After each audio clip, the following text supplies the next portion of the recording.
Welcome to T-SAT. This is Bhushan Govindula.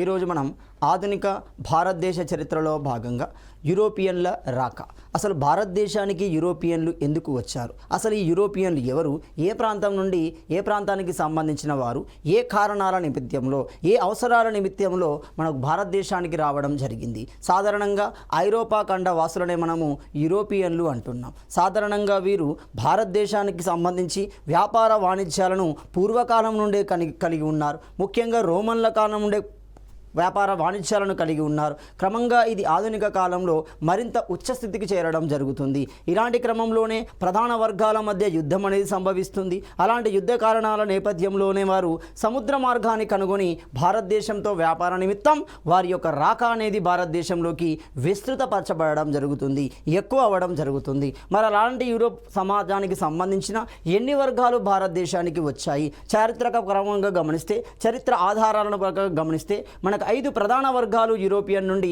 భారతదేశానికి రావడం జరిగింది. వారి యొక్క ప్రాధాన్యత ఏంటి వాటిని గమనిస్తే, ఇక్కడ క్రీస్తుపూర్వం 2వ శతాబ్దం నుండి రోమన్ల రూపంలో భారతదేశానికి యూరోపియన్లు రావడం జరుగుతుంది.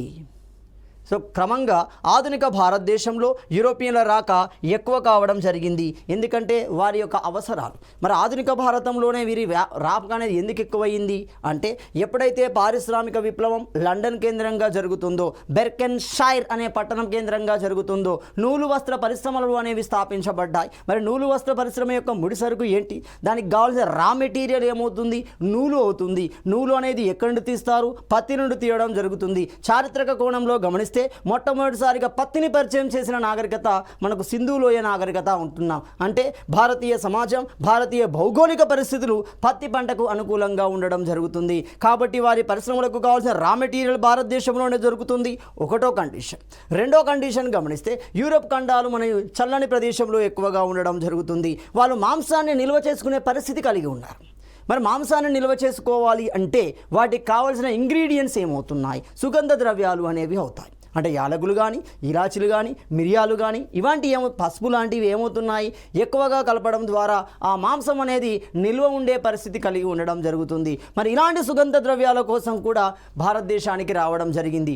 మూడో కండిషన్ గమనిస్తే, భారతీయ సాంప్రదాయంలోనే అది ఇప్పటికీ కనబడడం జరుగుతుంది. సిల్క్ స్టేట్ ఆఫ్ ఇండియా కర్ణాటకగా పిలువబడడం జరుగుతుంది. మరి అలాంటి కర్ణాటక ప్రాంతాలలో మనకు పట్టు అనేది ఎక్కువ ఉత్పత్తి చేయబడుతుంది. సో అలాంటి పట్టు యొక్క గిరాకీ అనేది ఎక్కువగా యూరోప్ ఖండాలలో ఉండడం వల్ల దానికోసం కూడా రావడం జరిగింది. అంటే మొత్తంగా ప్రధానంగా 3 వస్తువుల రూపంలో వాటి వ్యాపార నిమిత్తం యూరోపియన్లు భారతదేశానికి రావడం జరిగింది. మొదటిది పత్తి అవుతుంది, 2 సుగంధ ద్రవ్యాలు అవుతున్నాయి, 3 అనేది పట్టు అవుతుంది, సిల్క్ అవుతుంది. సో అందుకే చూడండి, ఆ సిల్క్ను రవాణా చేసే మార్గాన్ని మనము సిల్క్ రూట్గా భావిస్తాం. ఆ సిల్క్ రూట్ చాలా చాలా క్రియాశీలకంగా పోషిస్తుంది. అనేక రాజ్యాల పతనానికి, అనేక కొత్త రాజ్యాల ఆవిర్భావానికి ఆ మార్గమే కారణమవుతుంది. గమనించాలి, ఆ మార్గమే మనకు అక్కడ గమనించాలి. యూరోప్ ఖండం నుండి భారతదేశానికి వచ్చే భూమార్గాన్ని కాన్స్టాంటినోపల్ అంటాం, ఇస్తాంబుల్ అంటాం. చూడండి, సో క్లియర్గా గమనిస్తే, యూరోపియన్లు తమ మాంసం నిల్వం కోసం, అవసరమయ్యే సుగంధ ద్రవ్యాల కోసం ఆసియా భారతదేశంతో వ్యాపారాలు చేసేవారు. ప్రపంచంపై ఆధిపత్య పోరులో భాగంగా సో ఈ వ్యాపారాల వల్ల అత్యధిక లాభం జరుగుతుంది. కాబట్టి ఈ వ్యాపార సామ్రాజ్యంపై తమ ఆధిపత్యాన్ని కొనసాగించడం కోసం 2 ప్రధాన వర్గాల మధ్య గొడవ అనేది సంభవిస్తుంది. ఆ 2 ప్రధాన వర్గాలు ఏమవుతున్నాయి, ఒకటి క్రైస్తవులు అవుతున్నారు, 2 మహమ్మదీయులు అవుతున్నారు. మహమ్మదీయులు మీన్స్ ఇస్లామ్స్ అవుతున్నారు, ముస్లిం వర్గాలు అవుతున్నారు. అంటే క్రైస్తవ వర్గానికి, ఇటు ఇస్లాం వర్గానికి జరిగిన యుద్ధాలనే మనం చరిత్రలో ఏమంటున్నాము, క్రుసేడ్ యుద్ధాలు అంటున్నాం. చూడండి, క్రుసేడులు అంటున్నాం. సో చాలా చాలా ఇంపార్టెంట్. క్రుసేడ్లో చివరి క్రుసేడ్ యుద్ధమే సముద్ర మార్గాన్ని కనుక్కోవడానికి కారణమవ్వడం జరుగుతుంది. మరి ఇలాంటి క్రుసేడ్ యుద్ధాలు అంటే అర్థం ఏంటి, మతపరమైన యుద్ధాలే అనుకోవచ్చు.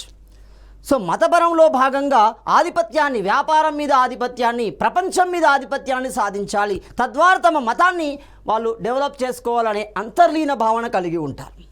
సో ఈ క్రుసేడ్ యుద్ధాలను ఒక రకంగా మనం మతపరమైన యుద్ధాలుగానే భావించవచ్చు. ఏ 2 వర్గాల మధ్య, అటు క్రైస్తవ, ఇటు మహమ్మదీయుల మధ్య అనేది కొనసాగడం జరుగుతుంది. మరి ఇలాంటి క్రుసేడ్ యుద్ధాలలో మొట్టమొదటి క్రుసేడ్ యుద్ధం ఎవరి కాలంలో, ఎప్పుడు ప్రారంభమైంది గమనిస్తే, ఇక్కడ 2వ అర్బన్ కాలంలో గమనించాలి. ఎప్పుడు 1096 నుండి 99 మధ్య. ఇలాంటి క్రుసేడ్ యుద్ధం యొక్క ప్రస్తావన ప్రారంభమైనట్టుగా చారిత్రక ఆధారాలు తెలియజేయడం జరుగుతుంది. అలాంటి క్రమంలోనే చివరి క్రుసేడ్ యుద్ధానికి మార్గం ఏర్పడుతుంది 1453 సంవత్సరానికి. సో ఇదే చాలా మలుపు తిరుగుతుంది చూడండి. అప్పటి వరకున్న భూమార్గాన్ని మహమ్మదీయులు తమ చేతిలోకి తీసుకోవడం ద్వారా క్రైస్తవ వర్గాల మీద, క్రైస్తవ వ్యాపార వర్గాల మీద పన్ను భారాన్ని పెంచడం జరుగుతుంది. ఆ పన్ను భారంతో వాళ్ళు వ్యాపారం చేసే స్థితిలో లేరు, మరియు ప్రత్యామ్నాయాన్ని వెతికే పనిలో ఉన్నారు. ఆ వెతికే పనిలోనే సముద్ర మార్గం అనేది బయటికి వస్తుంది. సో 1453 అట్టోమాన్ టర్కీ అంటున్నాం. ఇది వెరీ వెరీ ఇంపార్టెంట్. అంటే నేటి టర్కీ మనం ఏమన్నా ఆనాడు ఆ రాజ్యాన్ని అట్టోమాన్ అంటున్నాం. సో ఈ అట్టోమాన్ రాజ్యానికి అధిపతి, ఆ అధిపతికి ఉండే బిరుదును మనం ఏమంటున్నాం? ఖలీఫా అంటున్నాం. చాలా చాలా ఇంపార్టెంట్. ఈ ఖలీఫా వలనే మనం ఏమవుతుంది? ఖిలాఫత్ ఉద్యమం అనేది రావడం జరుగుతుంది. 1919 నాటికి గాంధీ నేతృత్వంలో ఈ ఉద్యమం ఉధృతంగా కొనసాగి జాతీయ స్థాయిలోనే హిందూ ముస్లింల ఉద్యమంగా అది మార్పు చెందడం జరుగుతుంది. ఆ మార్పుని మనం ఏమన్నాం? సహాయ నిరాకరణ అంటున్నాం. చూడండి.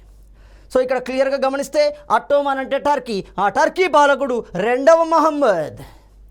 బైజాంటిన్ సామ్రాజ్యం అంటున్నాం.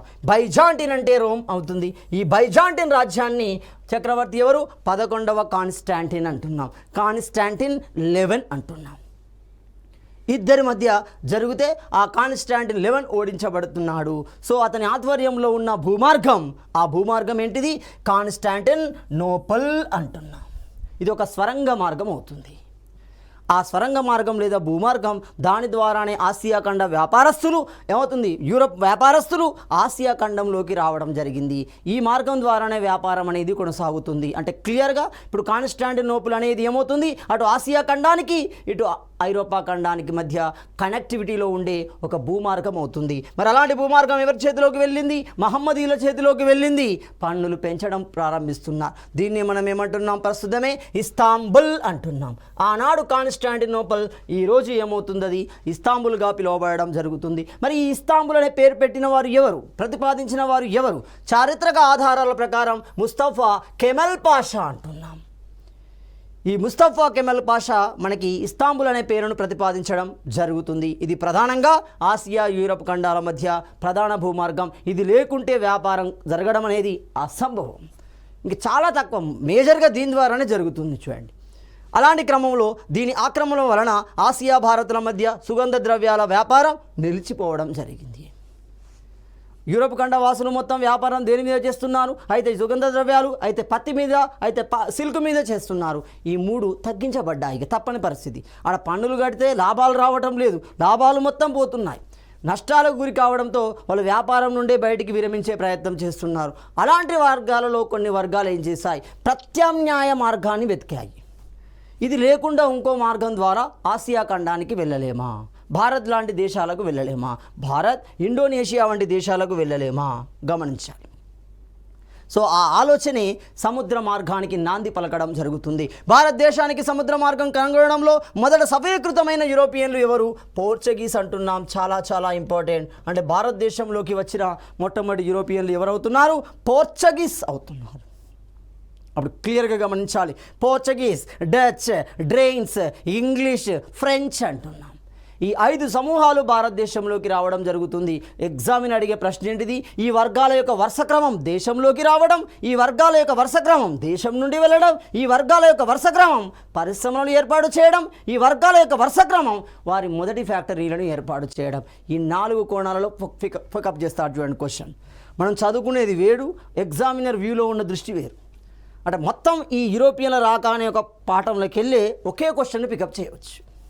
అంటే ఈ 5 వర్గాలు భారతదేశానికి వచ్చిన వరుస క్రమాన్ని రాయమంటాడు, గుర్తించమంటాడు క్లియర్గా. లేదా వెళ్ళిన వరుస క్రమాన్ని గుర్తించవచ్చు, లేదు స్టేట్మెంట్ రూపంలో అతడే ఇవ్వవచ్చు. భారతదేశానికి వచ్చిన మొదటి యూరోపియన్లు, భారతదేశం నుండి వెళ్ళిన మొదటి యూరోపియన్లు, భారతదేశంలో మొదటి ఫ్యాక్టరీ ఏర్పాటు చేసిన యూరోపియన్లు, భారతదేశం నుండి ఫ్రెంచ్ వారు ఈ సంవత్సరం వెళ్ళారు ఇచ్చేసి కింద అడుగుతాడు పై స్టేట్మెంట్లో ఏవి సరైనవి, ఏది సరికానివి, అలాంటివి అడగవచ్చు.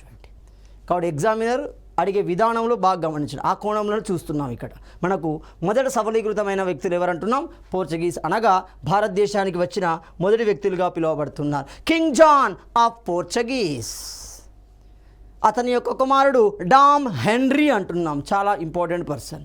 ఈ డామ్ హెన్రీ నావికా పాఠశాలలను ఏర్పాటు చేశాడు. ఎందుకోసం ఏర్పాటు చేశాడు? సముద్రయానం చేసే సందర్భంలో సంబంధిత శిక్షణను అక్కడ అందించడం జరుగుతుంది. ఎందుకంటే సముద్రయానంలో ఎలాంటి మార్గాలు ఉండవు. మరి మార్గాలు లేని సందర్భంలో ఒక ప్రాంతాన్ని కనుక్కోవాలి అంటే దిక్చూచీలు అనేవి అవసరం అవుతాయి. వాటిని ఏ విధంగా గుర్తించాలి, సముద్రయానం ఏ విధంగా నిర్వహించాలి, ఆటుపోట్లను ఏ విధంగా గుర్తించాలి, సముద్రం నుండి వచ్చే అలజడిని ఏ విధంగా గుర్తిస్తూ తమ ప్రయాణాన్ని ముందుకు సాగించాలి. ఎందుకంటే అప్పటి వరకు సముద్రం ద్వారా వచ్చే విపత్తుల నుండి ఎలాంటి సమాధానం లేదు, ఎలాంటి సమాచారం వాళ్ళకు లేదు. మరి ఆ సమాచారాన్ని ఉపయోగిస్తూ ముందుకు వెళ్ళే క్రమంలో ఇక్కడ శిక్షణా కార్యక్రమాలు నిర్వహిస్తారు. అంటే సింపుల్గా డామ్ హెన్రీ నావికా పాఠశాలను ఏర్పాటు చేయడం జరుగుతుంది. సో అందుకే అతన్ని ఏమని పిలుస్తున్నాం? ది నావిగేటర్ అంటున్నాం, దిక్చూచిగా పిలుస్తున్నాం. ఆ కంపాస్ను ఉపయోగిస్తూ మార్గాన్ని దిక్కును అనుసరిస్తూ వాళ్ళు సముద్ర మార్గాన్ని కనుగొనే ప్రయత్నం చేశారు. మరి ఒకే రోజు భారతదేశానికి సముద్ర మార్గం కనుగొన్నారా అంటే చాలామంది అందులో విఫలమయ్యారు. కానీ ఇక్కడ గమనించాలి, భారతదేశానికి సముద్ర మార్గం కనుగొనడంలో విఫలమైనప్పటికీ అనేక ప్రాంతాలు వెలుగులోకి వచ్చాయి. ఒక వెస్టిండీస్ దీవులు, ఒక అమెరికా అవుతుంది, ఒక అగ్రం, తుఫానుల అగ్రం, గుడ్ హోప్ అనే ప్రాంతం కూడా వెలుగులోకి వస్తాయి. ఇలాంటి అనేక ప్రాంతాలు వెలుగులోకి రావడం జరుగుతుంది. చివరగా ఒకానొక సమయానికి మనకి ఏమవుతుంది? భారతదేశానికి సముద్ర మార్గం అనేది గుర్తించబడుతుంది. సో ఆ వరుస క్రమాన్ని కనుక గమనిస్తే రెండవ జాన్ కాలంలో బార్తిలో మ్యూడైజ్ 1487లో భారత్కు సముద్ర మార్గం కనుగొనడానికి బయలుదేరడం జరుగుతుంది. ఖచ్చితంగా భారతదేశానికి వెళ్ళాలనే ఒక దృఢ సంకల్పంతో తన నావికులను తీసుకొని తన సమూహం ద్వారా ప్రయత్నం చేయడం జరుగుతుంది.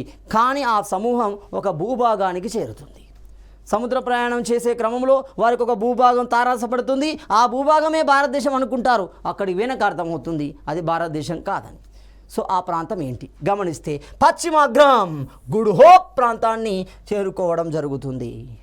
గుడ్ హోప్ రెండవ జానే దీనికి గుడ్ హోప్ అనే పేరును పెట్టడం జరుగుతుంది. గుడ్ హోప్ సౌత్ ఆఫ్రికా యొక్క చివరి అగ్రం మనం గమనించాలి. సో ఇతడే భూమధ్య రేఖ దాటిన మొదటి నావికుడుగా చరిత్రకారులు ఇతన్ని గుర్తించడం జరుగుతుంది.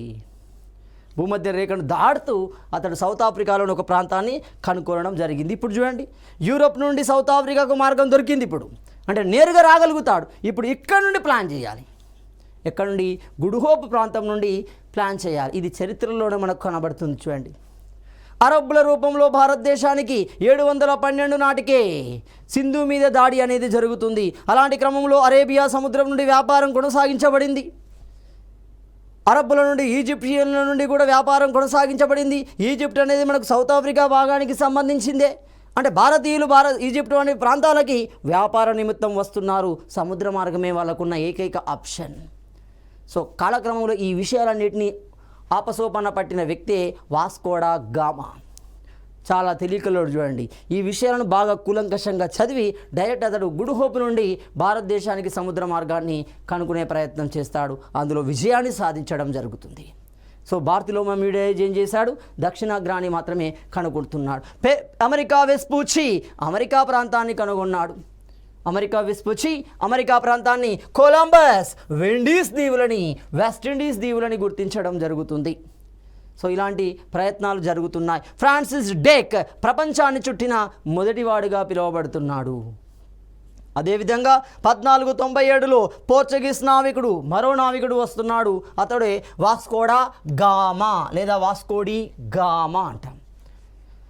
సో వాస్కోడా గామా తన నౌకాదళం, ఆ నౌకాదళం ప్రయాణించిన నౌక పేరే గాబ్రియల్ సామ్ డామింగో. ఈ రెండు నౌకల ద్వారా అతని సోదరుడు కూడా కూటమిలో భాగంగానే ఉండడం జరుగుతుంది. పాల్ డి గామా అంటాం. So Vasco da Gama, Paul de Gama తనతో పాటుగా నౌకాదళం మొత్తం గాబ్రియల్ సామ్ డామింగో ద్వారా ప్రయాణించడం మొదలుపెట్టారు. ఎందుకోసం ప్రయాణించారు? భారతదేశానికి సముద్ర మార్గాన్ని కనుగొనడం ద్వారానే వారి యొక్క వ్యాపారం మళ్ళీ పునర్నిర్మించబడడం జరుగుతుంది. సో 1498 మే 17వ తేదీన వచ్చాడు. చూడండి, ఎక్కడికి? వాస్కోడా గామా మలబార్ తీరానికి రావడం జరుగుతుంది. మరి అప్పుడు దాన్ని మలబారే అన్నారా? భారత భౌగోళిక ప్రాంతాలలో తీర ప్రాంతం ఆధారంగా ఒక్కొక్క ప్రాంతానికి ఒక్కొక్క పేరు పెట్టడం జరుగుతుంది. ఒక ఆంధ్ర తీరమని, సర్కార్ తీరమని, ఉత్కల్ తీరమని, వంగా తీరమని పేరు పెట్టడం జరుగుతుంది. కాన్లా తీరమని వివిధ రకాల పేర్లు పెడతారు. అలాగే ఈ కేరళ ప్రాంతాన్ని చుట్టూ ఉన్న సముద్ర ప్రాంతాన్ని మనం ఏమంటాం? తీర ప్రాంతాన్ని మలబార్ కోస్ట్ అంటాం. సో ఇలాంటి మలబార్ కోస్ట్కి అతడు చేరడం జరుగుతుంది. మరి ఆ సందర్భంలో మలబార్ని ఎవరు పరిపాలించారు? ఆ సందర్భంలో మలబార్ ప్రాంతాన్ని ఏమంటున్నారు? గమనిస్తే దాన్ని కల్లికోట అంటున్నాం. చూడండి, దాన్ని మనం నేడేమంటున్నాం? కాలికట్ అంటున్నాం. సో ఈ కాలికట్ అనేది మనకి ఏమవుతుంది? క్రైస్తవ భావజాలంతో ఉన్న పదంగా మనకు కనబడుతుంది. చూడండి, క్లియర్గా గమనిస్తే ఈ కల్లికోట ఎందులో భాగం? మలబార్ తీరంలో భాగం. ఈ ప్రాంతానికి వాస్కోడా గామా రావడం జరుగుతుంది. భారతీయ సాంప్రదాయంలో ఒక వ్యక్తికి తన ఇంటికి వచ్చిన అతిథికి మర్యాద ఇవ్వడం అనేది సాంప్రదాయం. కాబట్టి వాస్కోడా గామాను ఏమవుతుంది? మర్యాదపూర్వకంగా అతన్ని ఆహ్వానిస్తాడు, అతనికి కొన్ని వస్తువులు ఇచ్చి పంపించడం జరుగుతుంది. ఇదే పెద్ద తప్పు. చూడండి, ఇక్కడ క్లియర్గా గమనిస్తే కాలికట్ను ఆ రోజు పరిపాలిస్తున్న రాజు ఎవరు? రాజా మనవిక్రమవర్మ అంటున్నాం. మనకు కొన్ని పుస్తకాలలో వనవిక్రమ అంటున్నాం, మనవిక్రమ అంటున్నాం. సో ఇతనికి ఉన్న బిరుదు ఏమంటున్నాం? జామోరిన్. సో జామోరిన్ అనేది పదం కాదు, ఇది క్రైస్తవ భావజాలానికి సంబంధించిన పదం. సో జామోరిన్ అంటే ఏంటిది? ఈక్వల్ట్గా అంటే పర్యాయ పదంగా తెలుగు భాషలో కూడా కనబడుతుంది. ఏమిటి ఆ పదం? సముద్రాధిపతి అంటున్నాం. ఎక్కడ కనబడుతుంది ఇది మీకు? శాతవాహన రాజుల్లో చూడండి కనబడుతుంది. శాతకర్ణి 1 గమనించవచ్చు. ఏమవుతుంది? సముద్రగుప్తుని గమనించవచ్చు. గౌతమిపుత్ర శాతకర్ణి గమనించవచ్చు. ఈ పేరులో కనుక గమనిస్తా ఇంకా సింపుల్. రాజులు పరిపాలన చేసే సందర్భంలో తమ శక్తి సామర్థ్యాలను బట్టి వివిధ రకాల పేర్లను పిలవడం జరుగుతుంది. ఏకవీర, వీర, ఛత్రపతి, సముద్రాధిపతి, త్రిసముద్ర, తోయ పీతవాహన ఇలాంటి బిరుదులు కలిగి ఉన్నారు. కాబట్టి ఈ జామోరిన్ అనే పదం చరిత్రకారుల ప్రకారం సముద్రాధిపతి పదానికి పర్యాయ పదంగా ఉపయోగించబడింది. అంటే ఇప్పుడు సింపుల్, దీన్ని లైవ్లో కనుక గమనిస్తే ఈ పదం పర్యాయ పదం మనకు అర్థమవుతుంది. ఎందుకంటే మలబార్ కోస్ట్ అనేది సముద్రంతో సంబంధాన్ని కలిగి ఉంటుంది. సముద్రంతో సంబంధం కలిగిన భూభాగం పైన అధిపతి అని అర్థం. సో క్లియర్గా జామోరిన్ లేదా రాజా మనవిక్రమ ఆర్ వనవిక్రమ అవుతుంది. ఇక్కడ కన్ఫ్యూజ్ కావాల్సిన అవసరం లేదు. అది చారిత్రక ఆధారాల్లో మనకి కొన్ని సందర్భాల్లో వన అని కనబడుతుంది. సో ఈ మనవిక్రమవర్మనే మనం ఏమన్నాం? జామోరిన్ అన్నాము. ఇతడు మర్యాదపూర్వకంగా వాస్కోడా గామాను ఆహ్వానించాడు. మరి మలబార్ తీరము అంటేనే ఇప్పటికే స్పైసీస్ గార్డెన్ ఆఫ్ ఇండియాగా పిలువబడుతుంది కేరళ. సుగంధ ద్రవ్యాల రాష్ట్రంగా పిలువబడుతుంది. ఒక ఇలాచి కానీ, ఒక లవంగా కానీ, ఒక మిరియాలు కానీ, ఒక దాల్చిన చెక్క కానీ ఇలాంటివి అత్యధికంగా పండే ప్రాంతాలు. ఎందుకంటే అక్కడ ప్రాంతం ఆ శీతోష్ణ స్థితి, ఆ భౌగోళిక పరిస్థితులు దానికి అనుగుణంగా ఉంటాయి. సో వాటినన్నింటినీ వాస్కోడా గామాకు కొన్ని ఇచ్చేసి పంపడం జరుగుతుంది. పంపిన వాస్కోడా గామా పదార్థాలను తీసుకెళ్ళి తమ ప్రాంతంలో అమ్ముకున్నాడు. అత్యధిక లాభాన్ని గడించడం జరుగుతుంది. ఎందుకంటే మాంసాన్ని నిల్వ చేయాలి అంటే అవి కావాల్సిందే. సముద్ర మార్గం లేదు, భూమార్గం ద్వారా వెళ్దామంటే పన్ను జరుగుతుంది. కాబట్టి వ్యాపారాన్ని చాలామంది మానేశారు. ఇచ్చిన వస్తువుల మీద గిరాకీ పెరగడంతో అతను ఏం చేశాడు అంటే సపోజ్గా ఇక్కడ ₹1 కొన్న రూపాయి ఆ విలువ అక్కడికి వెళ్ళారు 60 రెట్లు పెరిగింది. చూడండి, సో డబ్బు మీద ఆశ ఉన్న వాస్కోడా గామా రెండోసారి భారతదేశానికి వస్తాడు. గమనించాలి, 1524 అక్టోబర్ 30న రెండోసారి వాస్కోడా గామా భారతదేశానికి రావడం జరుగుతుంది. ఇతన్ని గమనిస్తూనే ఉన్నారు మిగిలిన యూరోపియన్ వర్తకులు. వీడు ఎందుకు వెళ్తున్నాడు భారతదేశానికి రెండవసారి అంటే? వీనికి ఏదో గుప్తనిధి తెలిసి ఉండాలి, లేదా మార్గం తెలిసి ఉండాలి, లేదా ఇంకేదో విషయాలు తెలిసి ఉండాలి, సీక్రెట్స్ అనేవి తెలిసి ఉండాలి. కాబట్టి వీడిని ఫాలో అయ్యారు, వాస్కోడా గామాను ఫాలో అయ్యారు. సో వాస్కోడా గామా రెండోసారి ఎవరి దగ్గరికి? జామోరిన్ దగ్గరికి వచ్చారు. మొదటిసారి పరిచయం ఉంది కాబట్టి రెండోసారి ఆటోమేటిక్గా రాజును కలవగలిగాడు, రాజును ఒప్పించగలిగాడు. అతనికి అనేక రకాల ధనరాశులు సమర్పించడం ద్వారా కొన్ని ప్రాంతాలలో ఫ్యాక్టరీలను ఏర్పాటు చేయడానికి అనుమతి పొందడం జరిగింది. మరి ఇలాంటి ప్రాంతాలు: 1 కొచ్చిన్, 2 కోజికోడ్, 3 కన్ననూర్. ఇలాంటి ప్రాంతాలలో అతడు ఫ్యాక్టరీలను ఏర్పాటు చేసుకోవడానికి అనుమతి తీసుకోవడం జరుగుతుంది. ఈ విషయాలను మిగిలిన యూరోపియన్లు గమనిస్తున్నారు. అంటే భారతదేశానికి సముద్ర మార్గం కనుగొనబడింది. ఈ మార్గం ద్వారా వెళ్ళి మన వ్యాపారాన్ని మళ్ళీ పునర్నిర్మించుకోవాలి. ఫస్ట్ వాళ్ళ ప్రయత్నం ఏంది? భారతదేశానికి వెళ్ళాలి. రెండోది ఏంది? వ్యాపారాన్ని పునర్నిర్మించుకోవాలి. ఆ క్రమంలో వచ్చిందే భారతదేశం మీద ఆధిపత్యాన్ని చెలాయించడం. సో క్లియర్గా ఇతని కాలంలో మనకి ఫ్యాక్టరీల ఏర్పాటు అనేది జరుగుతుంది. 1524 డిసెంబర్లో మలేరియా జ్వరంతో వాస్కోడా గామా మరణించడం జరుగుతుంది. మరి ఇతని సమాధి, ఇతని బరియల్ ఎక్కడ ఉంది? మొదటగా అతడు చనిపోయిన సందర్భంలోనే ఆ ప్రాంతంలో కొచ్చిన్లోనే అతను పూర్తి చేశారు. కానీ ఇతడు ఏం చేశాడు, యూరోప్ ఖండంలోని బాగా గమనించండి, లిస్బన్ అంటే ఇప్పుడు భారతదేశానికి సముద్ర మార్గం ఎక్కడి నుండి వచ్చింది, లిస్బన్ నుండి వస్తుంది. లిస్బన్ ఓడరేవు నుండి ఎక్కడి వరకు, మలబార్ ఓడరేవు వరకు వస్తుంది, మలబార్ తీరం వరకు వస్తుంది. సో ఈ మలబార్ తీరానికి సంబంధించిన ప్రదేశంగా మనం భావించితే కొచ్చిన్ అంటున్నాం. సో ఈ కొచ్చిన్లో అతని యొక్క సమాధి ఉంది. ఆ సమాధిలో ఉన్న శవాన్ని మళ్ళీ తీసేసి ఎక్కడ తీసుకెళ్లారు, లిస్బన్కి షిఫ్ట్ చేయడం జరుగుతుంది. కాబట్టి ఆ ప్రాంతాల్లో మనకి ఈ వాస్కోడా గామా పేరు మీద ఓడరేవు ఇప్పటికీ కనబడుతుంది.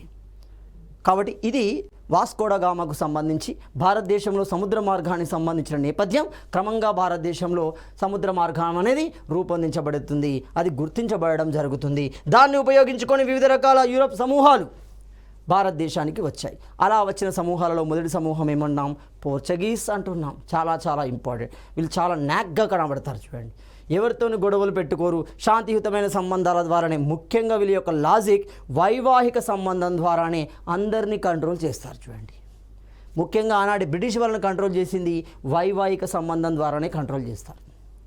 ఆ వైవాహిక సంబంధాన్ని ఉపయోగించి వీరికి సంబంధించిన అమ్మాయి బ్రిటన్కు సంబంధించిన అబ్బాయిని వివాహం చేసుకోవడం ద్వారా ఆ అబ్బాయి నుండి బొంబాయి ప్రాంతాన్ని దత్తకు తీసుకోవడం జరుగుతుంది, లీజుకు తీసుకోవడం జరుగుతుంది. చూడండి, అలా బొంబాయి వీళ్ళ చేతిలోకి వస్తుంది. క్లియర్ గమనిస్తే మరి అలాంటి పోర్చుగీస్ క్రమంగా తమ గవర్నర్లను నియమించింది, ఫ్యాక్టరీలను నియమించుకుంది. ఫ్యాక్టరీల మీద ఆధిపత్యం కొనసాగించడం కోసం, పరిపాలన నిర్వహించడం కోసం, వాటి మెయింటెనెన్స్ కోసం గవర్నర్లను నియమించుకుంది. అందులో ముఖ్యమైన వ్యక్తులు ఎవరు? అందులో మొదటి వ్యక్తి గమనిస్తే ఫ్రాన్సిస్ డి ఆల్మెడా అంటున్నా. ఈ పాయింట్ ఇంపార్టెంట్. Francis D ఆల్మెడా. రెండో వ్యక్తి ఆల్ఫోన్స్ డి ఆల్బుకర్క్. ప్రతి సందర్భంలో ఎగ్జామినర్ ఈ గవర్నర్ల మీద ప్రశ్నలు సంధిస్తూనే ఉంటున్నాడు. అడిగే విధానాలు మారుతాయి తప్ప వ్యక్తులు మాత్రం ఈ నలుగురే. ఈ నలుగురు ఫోకస్ చేసుకుని అడుగుతున్నారు. నెక్స్ట్ కనుక గమనిస్తే డినుడికునా డిసౌజా. ఇలాంటి ముఖ్యమైన పోర్చుగీస్ గవర్నర్లు భారతదేశంలో పోర్చుగీస్ స్థావరాలను పరిపాలించడం జరుగుతుంది, నిర్వహించడం జరుగుతుంది. అందులో మనకి ఫ్రాన్సిస్ డి ఆల్మెడా అంటున్నాం. ఈ ఆల్మెడా యొక్క విధానం ఏంటిది? అతనే మనం ఏమంటాం, నీలి నీటి విధానము అంటున్నాం. దీన్ని మనం ఏమంటాం, బ్లూ వాటర్ పాలసీ అంటున్నాం. చూడండి, బ్లూ వాటర్ పాలసీ అంటే సర్ సివి రామన్ చేసింది ఈ విషయమే. నీళ్లు నీలి రంగులో ఉంటాయి, కారణం అనేది రసాయన ప్రక్రియకు సంబంధించి అంటున్నాడు. అందువల్ల అతనికి నోబెల్ ప్రైజ్ అనేది దీనివల్లనే వస్తుంది. నీలి నీటి విధానాన్ని మనం ఇంగ్లీష్లో బ్లూ వాటర్ పాలసీ అంటాం. దీని యొక్క విధానం ఏంటి అంటే, సముద్ర మార్గం, భూమార్గం లేదు. ఉన్న ఆప్షన్ ఏంది, యూరోపియన్లు భారతదేశం రావాలి అంటే సముద్ర మార్గమే. కాబట్టి సముద్రం మీద, సముద్ర మార్గం మీద ఆధిపత్యాన్ని కొనసాగించడం కోసం సృష్టించబడిన విధానమే మనకు నీలి నీటి విధానము అవుతుంది. దాన్ని సృష్టించిన వ్యక్తి ఎవరు? ఆల్మెడా. నెక్స్ట్ గమనిస్తే ఆల్బుకర్క్. ఆల్బుకర్క్ క్రమంగా పోర్చుగీస్ సామ్రాజ్యాన్ని విస్తరించే పనిలో పడడం జరుగుతుంది. ఆ విస్తరించే పనిలో కూడా ఆల్బుకర్క్ తన తెలివిని ఉపయోగిస్తాడు. చూడండి, అప్పటికి బలమైన రాజులు ఎవరు? అక్కడ విజయనగర సామ్రాజ్యానికి సంబంధించిన శ్రీకృష్ణదేవరాయలు ఉంటున్నాడు. ఇక్కడ పాయింట్ గమనించండి. క్రింది వాణిలో శ్రీకృష్ణదేవరాయలు ఎవరికి సమకాలికుడుగా ఉంటున్నాడు? ఆల్బుకర్క్. ఆల్బుకర్క్తో స్నేహం చేస్తాడు. ఎందుకు చేయవలసి వచ్చింది శ్రీకృష్ణదేవరాయలు అంటే, ఆనాటి యుద్ధాలలో విజయం సాధించడం ద్వారానే ప్రాంతాలను ఆక్రమించుకోగలుగుతారు, రాజ్యాన్ని విస్తరించుకోగలుగుతారు. ఇక్కడ అసలు పాయింట్ గమనించాలి. మరి యుద్ధంలో విజయం సాధించాలి అంటే వేగం అనేది చాలా చాలా ముఖ్యం. వేగం దేనితో ముడిపడి ఉంటుంది? గుర్రంతో ముడిపడి ఉంటుంది. గుర్రం యొక్క వేగం ద్వారా ఆ సంబంధిత రాజ్యం యొక్క రాజును చంపడంతో ఆ రాజ్యం తన వశం అవుతుంది. కాబట్టి క్లియర్గా పాయింట్ ఏంటిది? వేగంతో కూడిన గుర్రాలు అనేవి అతనికి కావాలి. అంటే యుద్ధంలో విజయాన్ని తొందరగా సాధించాలి అంటే తక్కువ సైన్యంతో కూడా విజయం సాధించవచ్చు. వేగవంతమైన బలిష్టమైన గుర్రాల ద్వారా ఆ రాజ్యానికి సంబంధించిన రాజును వధిస్తే క్లియర్గా సైన్యం మొత్తం దాసోహం అంటుంది, ఆ రాజ్యం మొత్తం తన చేతిలోకి వస్తుంది. ఈ విషయాన్ని కలిగి ఉన్నాడు శ్రీకృష్ణదేవరాయలు. ఎలా? ఆనాటి కాలానికి, ఆనాటి యుద్ధరంగానికి అత్యంత పటిష్టమైన, బలిష్టమైన, శక్తివంతమైన గుర్రాలు పోర్చుగీస్ నుండి దిగుమతి చేసుకోబడుతున్నాయి, అరేబియా నుండి చేసుకోబడుతున్నాయి, పోర్చుగీస్ నుండి చేసుకోబడుతున్నాయి. ఆప్షన్ దొరికింది. ఆల్బుకర్క్తో సంధి చేసుకున్నాడు. నీకు యుద్ధంలో సహకరిస్తాను, కొన్ని ప్రాంతాలలో ఫ్యాక్టరీలు ఏర్పాటు చేసుకోవడానికి, కొన్ని ప్రాంతాలు ఆక్రమించుకోవడానికి నేను పూర్తిగా మద్దతిస్తాను. నాకు మీరు పోర్చుగీస్ నుండి గుర్రాలను, మేలైన తెల్లజాతి అశ్వాలని పంపించండి అని. ఆ ఒప్పందం ప్రకారం శ్రీకృష్ణదేవరాయలు ఆల్బుకర్కి సహాయాన్ని అందిస్తాడు. క్రమంలో 1510 నాటికి గోవా ప్రాంతాన్ని ఆక్రమించడం జరుగుతుంది. మరి ఆనాటి గోవా ఎవరి ఆధీనంలో ఉంది? సో సింపుల్గా ఇటు క్రైస్తవులు అటు హిందువులు, అది భారతీయ చరిత్రలోనే మనకు క్రుసేడ్ యుద్ధాలు అంటున్నాం. ఇటు క్రైస్తవులకు మహమ్మదీయులకు పడదు, గుంజుకున్నాడు. ఎవరి నుండి? మహమ్మదీయుల నుండి గుంజుకున్నాడు. సో 1510 గోవా ప్రాంతాన్ని ఆనాటి బీజాపూర్ సుల్తాన్ యూసఫ్ ఆదిల్ షా నుండి గుర్తుకున్నాడు. ఇప్పుడు ట్విస్ట్ చూడండి, శ్రీకృష్ణదేవరాయల యొక్క తెలివి ఇట కనబడుతుంది చూడండి. బీజాపూర్తో గమనించిన, బహ్మణి సుల్తాన్తో గమనించిన, వీరికి అత్యంత విరోధం ఉంది. ఈ క్రమంలో ఉపయోగించాడు చూడండి. యూసఫ్ ఆదిల్ షా నుండి గోవా ప్రాంతాన్ని ఆక్రమించడంలో విజయనగర రాజు అయిన శ్రీకృష్ణదేవరాయలు ఆల్బుకర్కు సహకరించడం జరుగుతుంది. ఇలా మనకి పోర్చుగీస్ వారు గోవా ప్రాంతాన్ని ఆక్రమించారు. ఆల్ఫాన్స్ డి సౌజా కాలంలో సెయింట్ జేవియర్ అంటాం. సెయింట్ జేవియర్ అనే ఒక మత బోధకుడు గోవా ప్రాంతానికి రావడం జరుగుతుంది. అతని మరణం అక్కడే జరుగుతుంది. అతని పేరు మీద ఇప్పటికీ చర్చ్ కనబడుతుంది. సో మరి వీరి యొక్క ప్రధాన స్థావరాలు ఏంటి? వీరి యొక్క ప్రధాన స్థావరాలు మలక్కా, ఆర్మోజ్, గోవా, డయ్యూడామన్, సాల్సెట్టి, శాంతో. ఇలాంటి ప్రాంతాలు మనకు వీరి యొక్క ప్రధాన స్థావరాలుగా కనబడడం జరుగుతుంది. ఇక్కడ మరి ఇలాంటి పోర్చుగీస్ వారు భారతదేశాన్ని ఏ సందర్భంలో ఏ పేరుతో వదిలివేయడం జరుగుతుంది? ఇక్కడ గమనిస్తే దాన్ని మనము లిబరేషన్ ఆఫ్ గోవా అంటున్నాము. గోవా స్వాతంత్రంగా భావించవచ్చు. ఆ గోవా స్వాతంత్రం వల్ల భారతదేశం నుండి వదిలి వెళ్ళడం జరుగుతుంది. ఇక్కడ ఒక ప్రశ్నను గమనించండి. ఏంటంటే భారతదేశానికి యూరోపియన్లలో మొదటి వర్గం భారతదేశానికి వచ్చిన వారు పోర్చుగీస్ వారే. భారతదేశం నుండి వెళ్ళిన చివరి యూరోపియన్లు పోర్చుగీస్ వారే అవుతున్నారు. మరి ఈ సందర్భాన్ని గమనించండి.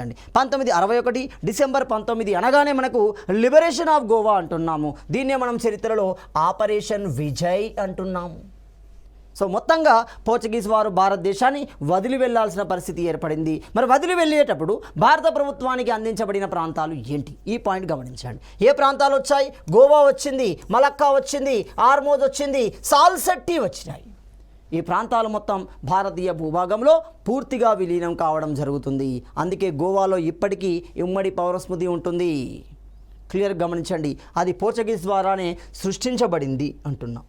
నెక్స్ట్ గమనిస్తే డచ్ వారు అంటున్నాం. భారత్కు వచ్చి స్థిరపడిన రెండవ యూరోపియన్ సమూహం డచ్ అంటున్నాం. మరి వీరు ఎవరు? ఏ ప్రాంతానికి సంబంధించిన వ్యక్తులు? అంటే హాలాండ్ దేశానికి సంబంధించిన వ్యక్తులు. వీరు ఏర్పాటు చేయబడిన సంస్థనే మనం ఏమంటున్నాం? United the East India Company అంటున్నాం. So United East India Company, దీని పూర్తి పేరే United Dutch East India Company అంటున్నాం. ఇక్కడ ఈస్ట్ ఇండియా అనే ప్రాంతం అదే పేరును గమనించండి. ఈస్ట్ ఇండియా అంటే తూర్పు అంటున్నాం, తూర్పు భారతం అంటున్నాం. ఆసియా ఖండానికి, ఇప్పుడు ఐరోపా ఖండానికి భారత్ తూర్పు వైపునే ఉంటుంది. కాబట్టి ఈ ఈస్ట్ ఇండియా అనే పదం ప్రతి దానికి వస్తుంది. Portuguese East India, Dutch East India, Danes East India, French East India, English East India అంటున్నాం. కాబట్టి ఈస్ట్ ఇండియా అనేది ఏం కాదు, ఆ దిక్కును చూపిస్తుంది. ఏ దిక్కున భారతదేశం ఉంది, దేంతో మనం వ్యాపారం చేస్తున్నాం. ఇంకా సింపుల్, ఆ యూరోపియన్ దేశస్తులకి, యూరోపియన్లోని వ్యాపారస్తులకి తూర్పు దేశాలతో వ్యాపారం చేసే అనుమతి అనేది వస్తుంది. ఆ అనుమతి రూపంలో ఏర్పడినవే ఈ సంఘాలు అవుతున్నాయి. United the Dutch East India company అనేది 1602లో ఏర్పాటు చేయబడుతుంది. మరి ఇలాంటి డచ్కి సంబంధించిన గవర్నర్లు గమనిస్తే పీటర్ బోత్ కోహెన్ అవుతున్నారు. వీళ్ళు ప్రధాన వ్యక్తులుగా ఉండడం జరుగుతుంది. సో వీరి యొక్క ప్రధాన ఫ్యాక్టరీలు గమనిస్తే మొట్టమొదటి ఫ్యాక్టరీ మచిలీపట్నం అంటున్నాం, 1605లో ఇది తొలి ఫ్యాక్టరీగా పిలువబడుతుంది. పులికాట్ అంటున్నాం, 1610లో ఇది ప్రధాన కేంద్రంగా పిలువబడుతుంది. సూరత్ అంటున్నాం, భీమలిపట్నం, చీన్సురా, కాసిం బజార్, పులికాట్. ఇందులో వాళ్ళు ఫ్యాక్టరీలను ఏర్పాటు చేసుకోవడం జరుగుతుంది. భారతదేశం నుండి మరి డచ్ వారు ఏ విధంగా వెళ్ళిపోవాల్సి వచ్చింది, మరి ఇలాంటి సంఘటన నేపథ్యంలో వెళ్ళిపోయారు. దాన్నే మనం చరిత్రలో ఆంబోయినా హత్యలు అంటున్నాం. 1823 నాటికి ఈ సంఘటన ఇండోనేషియా కేంద్రంగా ఒక దీవిలో జరుగుతుంది. ఆ దీవి ప్రదేశాన్ని మనము ఆంబోయినా అంటున్నాం. మరి ఆంబోయినా హత్యలు ఎవరు చంపబడ్డారు, ఎవరి చేత చంపబడ్డారు? డచ్ వ్యాపారస్తుల చేత 10 మంది ఇంగ్లీష్ వ్యాపారస్తులు, 9 మంది జపాన్ వ్యాపారస్తులు హత్య చేయబడడం జరుగుతుంది. క్రమంగా భారతదేశంలో బ్రిటిష్ బ్రిటిష్ వారు ఇతర వర్గాలు మొత్తం డచ్ వారికి వ్యతిరేకంగా విరోధులు కావడం జరుగుతుంది. ఇలాంటి క్రమంలోనే మనకు బేదరా యుద్ధం అనేది జరుగుతుంది. బేదరా యుద్ధం 1759లో ఇంగ్లీష్ మరియు డచ్ వారి మధ్య కొనసాగుతుంది. భారతదేశం నుండి డచ్ వారు మొత్తంగా ఆంబోయిన హత్యలు చేయడం ద్వారా క్రమంగా భారతదేశంలో బ్రిటిష్ వారికి ఇతర వర్గాలకి వీరు శత్రువులుగా మిగిలిపోవడం జరుగుతుంది. క్రమంగా బేదర యుద్ధం జరుగుతుంది. ఆ బేదర యుద్ధం తర్వాత జరిగిన సంఘటనల నేపథ్యంలో డచ్ వారు భారతదేశాన్ని వదిలి ఇండోనేషియా కేంద్రంగానే స్థిరపడాల్సి వచ్చింది. ఇలా భారతదేశానికి సముద్ర మార్గం కనుగొనబడి పోర్చుగీస్, డచ్, డ్రేన్స్, ఇంగ్లీష్, ఫ్రెంచ్ వంటి సమూహాలు భారతదేశంకు వచ్చి స్థిరపడడం జరిగింది. ఈ 5 ప్రధాన వర్గాలలో బలమైన వర్గమైన బ్రిటిష్ వర్గం కాలక్రమంలో భారతదేశాన్ని తమ కబంధ హస్తాలలోకి తీసుకెళ్తుంది. క్రమంగా బ్రిటిష్ వారు తమ ఆధిపత్యం ద్వారా భారతదేశంలో తమ పరిపాలనను ఏర్పాటు చేయడం జరిగింది. తదుపరి అంశాన్ని మనము తదుపరి వీడియోలో చర్చించుకుందాం.